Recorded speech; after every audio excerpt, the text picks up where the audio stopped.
Halo teman-teman, udah lama ya rasanya gue udah nggak update podcast lo gue lagi karena kesibukan gue yang makin sibuk gitu ya. Bahkan untuk urusan kuliah pun gue sebenarnya keteter ya karena memang gue tuh posisinya tuh terjebak di situasi kerja gitu. Jadi long story lah, long story short gitu ya.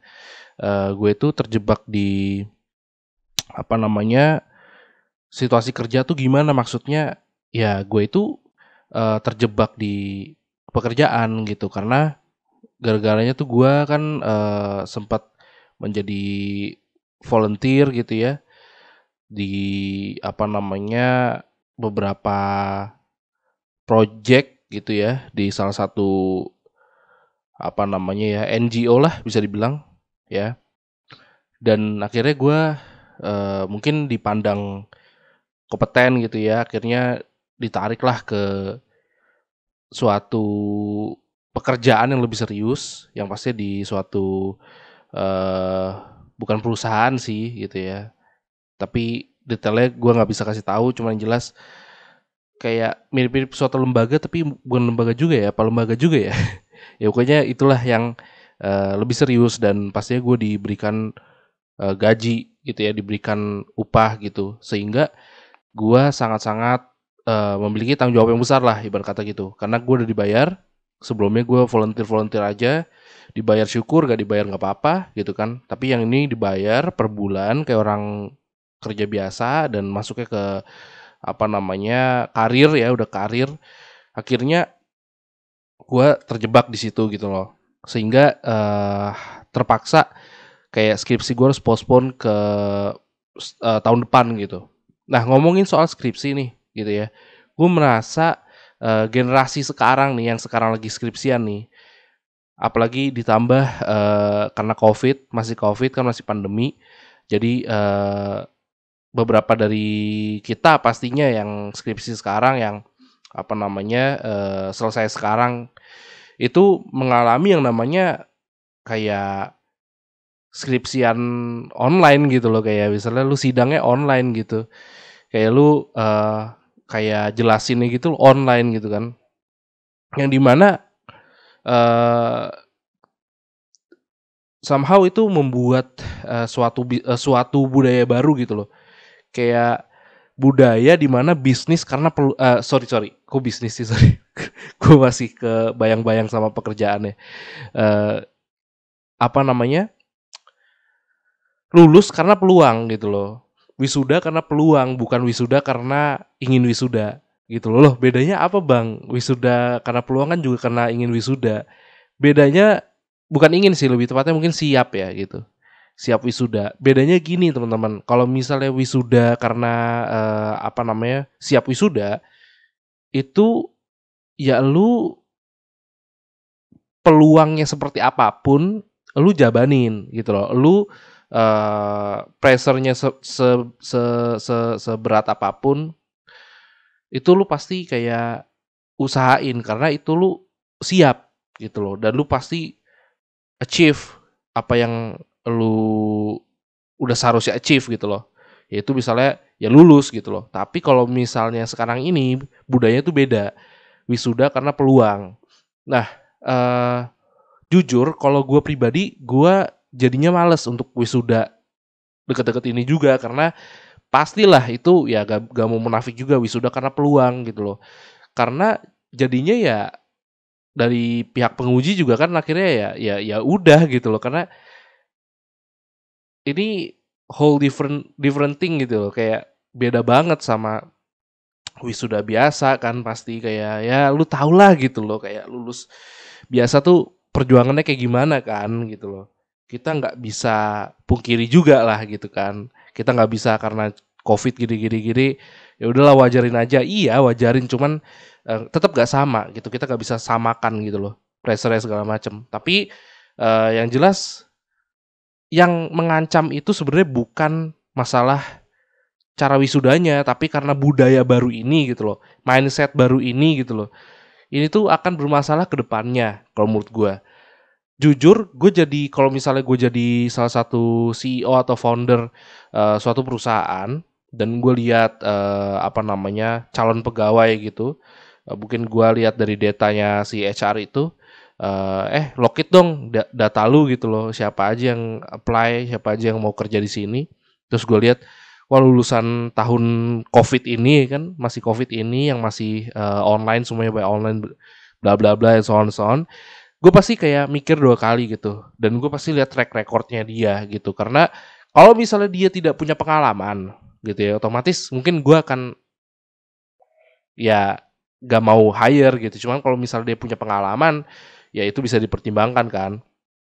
Nah, dan sayangnya lagi gitu ya, banyak teman-teman gue juga yang udah lulus nih gitu, tapi pengalamannya tuh zero experience. Jadi mereka itu memang tipikal orang yang santai gitu, kuliah santai. Sebenarnya juga mereka bukan tipikal orang yang pengen cepet-cepet lulus, tapi itulah karena ada peluang kan mereka kira ya udah lulusin aja lah gitu kan, karena lagi ada kesempatan nih, mumpung seperti ini kondisi negara kita, kondisi bumi kita gitu kan, akhirnya lulus gitu. Dan jadi mereka tuh bukan tipikal orang yang ambis gitu loh. Kalau orang yang ambisius itu mereka tuh punya goals, punya tujuan gitu kan. Jadi meskipun mereka lulus di saat COVID ini gitu, di saat online ini ya, atau bisa dibilang di saat e-learning ini, mereka tetap punya ambisi yang sama, dan mereka lulus karena memang mereka udah berkomitmen untuk lulus seperti itu. Bukan karena ada kesempatan gue lulus aja lah gitu, nggak gitu. Nah, jadi mereka tuh sebelum lulus itu mereka ya kerja, mereka ya magang, mereka ya cari experience, tapi banyaknya itu orang-orang yang tidak seperti itu gitu. Ya, orang-orang yang suka clubbing gitu ya. Gue nggak ngejudge lu suka ngeklub jadi lu gak bisa kerja apa gimana gitu ya. Tapi kan alangkah lebih baiknya selain lu hangout, selain lu ngeklub segala macem, lu cari experience di luar itu kan, di luar sosial, tapi juga dalam hal pekerjaan, dalam hal karir, organisasi, ya kan. Nah, tapi kan banyak yang tidak seperti itu dan lulus akhirnya dia harus kerja. Nah, jadi ini menjadi ancaman gitu loh. Dan tapi sih gue juga sadar ya, maksudnya banyak di luar sana perusahaan yang memang udah mengantisipasi ini gitu loh, dan that's why banyak teman-teman gue juga yang ngeluh tuh susah banget cari pekerjaan setelah lulus ini. Dan gue juga nggak kaget ya, karena memang seperti yang gue bilang tadi, gue pun kalau misalnya menjadi seorang CEO atau founder daripada suatu perusahaan, ya bukannya gue sombong apa gimana misalnya kayak gitu ya, tapi ya mengantisipasi takutnya kan orang with zero experience ini, ya kan, yang lulus dengan secara online juga, itu ya mereka juga have no idea about apa yang mereka akan hadapi, rintangan apa gitu-gitu kan. Dan nanti ujung-ujungnya kalau misalnya dimarahin atau gimana, bilangnya mental issue. Kan itu nggak lucu ya menurut gue. Itu udah big no banget sih gitu loh. Nah, jadi itu yang gue inikan ya. Dan karena ini juga gue seorang mahasiswa yang dimana teman-teman gue sudah udah pada lulus, jadi gue tuh sering gitu ya, sering menanyakan gitu loh, lu skripsinya tentang apa? Jadi terus mereka bilang kan tentang komunikasi ini terhadap ini bla bla bla gitu loh. Kok simple banget, lu nggak nyari yang lebih ini, yang mungkin akan lebih bagus kalau lu teliti? Terus mereka kayak bilang S1 mah yang gampang aja lah. Loh, ini kan suatu pemikiran yang nggak banget menurut gue. Sorry, tapi no offense, tapi menurut gue nggak banget. Ya, kalau lu udah lulus dengan peluang terbuka lebar dengan adanya online ini, dengan adanya pandemi ini, seenggaknya lu menambahkan effort lu dalam penelitian dan lain-lain, iya kan? Gitu loh. Ini malah semuanya dibikin standar aja gitu loh. Ya.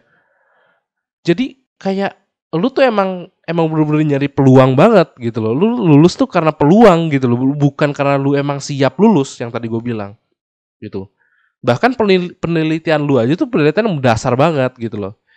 Yang dimana nggak diharapin ya sama apa ya, orang-orang yang mungkin senior lo apa gimana yang ngerasa harusnya almet gue nih lulusannya tuh berkualitas tinggi gitu kan, tapi ini mendasar banget gitu loh. Jadi kayak yang penting gue ada tiket untuk lulus, udah selesai gitu. Ini kan sangat-sangat disayangkan gitu loh. Seharusnya pihak kampus pun, pihak universitas pun terbuka akan pemikiran itu kan. Enggak terus, wah kalau kita nggak lulusin akreditasi kampus kita jadi jelek gitu loh. Ini yang masih gue ini kan sih dari sistem pendidikan di Indonesia kayak gitu. Nah, contohnya juga kayak saudara kembar gue Arfan gitu ya, ketika dia mengajukan suatu skripsi gitu ya, tema skripsi yang berkaitan dengan penelitiannya itu berkaitan dengan diseleksi pada usia remaja gitu ya, dan apa bahkan dia tuh kalau nggak salah udah ke arah pekerja juga tuh ya. Jadi orang yang memiliki disleksia yang udah dewasa lah ibarat kata gitu, karena kan kebanyakan kan yang dibahas adalah saat masih anak-anak. Nah itu bahkan dosen pembimbingnya pun itu kayak ngomong, emangnya kamu yakin sama ini, nggak keberatan gitu loh, maksudnya nggak kesulitan buat kamu, digituin, yang menunjukkan bahwa dari pihak internal kampus ya pun merasa kayak juga akhirnya tuh kayak berpikir mumpung gitu loh, aji mumpung nih ya kan, ada pandemi ya, mahasiswanya nggak usah yang berat-berat lah gitu, yang penting bisa dilulusin gitu. Kalau misalnya berat-berat kan nanti banyak revisian, belum bisa dilulusin apa gimana kan, gue nggak paham ya. Jadi kayak ngejar target juga gitu loh jadinya jatuhnya, dan ini sangat-sangat berbahaya untuk masa depan bangsa sih menurut gue gitu, jujur aja. Ini keresahan gue gitu ya, gue ngobrol sama kalian gini jam 10 malam, jam 11 malam, di tengah gue lagi ngerjain kerjaan, itu menunjukkan bahwa gue memang meresahkan hal ini gitu loh. Seharusnya tuh universitas menjadi tempat di mana lahirnya generasi penerus bangsa yang berpikir kritis, ya kan, berpikir optimis, kritis, dan memiliki nilai juang yang tinggi gitu loh. Karena tanpanya perjuangan, negara ini juga nggak jadi apa-apa gitu loh. Negara ini tuh jadi karena adanya perjuangan dari pejuang-pejuang gitu loh.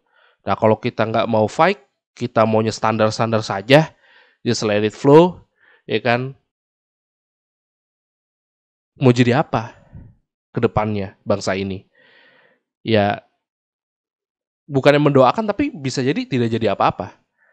Hanya karena ada satu generasi yang mereka kebetulan mendapatkan peluang untuk memutuskan diri untuk tidak jadi apa-apa, standar saja gitu ya, normal saja gitu, tidak ada perjuangan,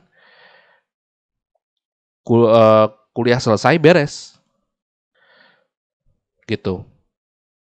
Nah tapi terus gue nggak menyalahkan juga seperti itu kalau ke orang-orang yang memang sudah kesulitan ya gitu loh. Kesulitan tuh bisa dua nih aspeknya, ekonomi dan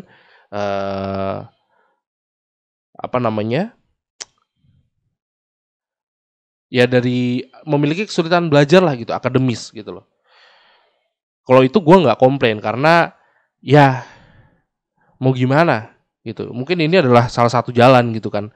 Cuman kalau kalian yang memiliki kelebihan di dalam akademis dan juga ekonomi, masa iya sih kalian mau kayak gitu kan. Gue aja yang punya keterbatasan dalam akademis tapi alhamdulillah punya kelebihan dalam ekonomi, gue tetap memutuskan untuk men-challenge diri gue untuk terus-menerus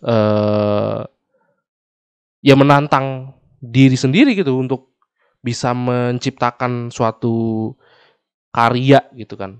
Kan tesis atau skripsi itu kan juga termasuk karya gitu loh, yang berbobot gitu. Ya seenggaknya itu sih yang menjadi concern gua, yang menjadi pikiran gua saat ini. Ya seperti yang tadi gue bilang, jam 11 malam gue ngobrol ngoceh gini ke kalian semua, tidak lain dan tidak bukan eh ya adalah karena apa namanya, keresahan lah gitu ya, keresahan diri. Semoga kalian menjadi mahasiswa-mahasiswa yang optimis, kritis, dan memiliki nilai jual yang tinggi. Jangan sampai negara ini menjadi debu gitu ya, karena generasi mudanya hidup dengan standarisasi gitu ya. Hidup dengan kestandaran saja gitu. Oke, keep fight, keep healthy juga, dan sampai jumpa di podcast lo gue berikutnya.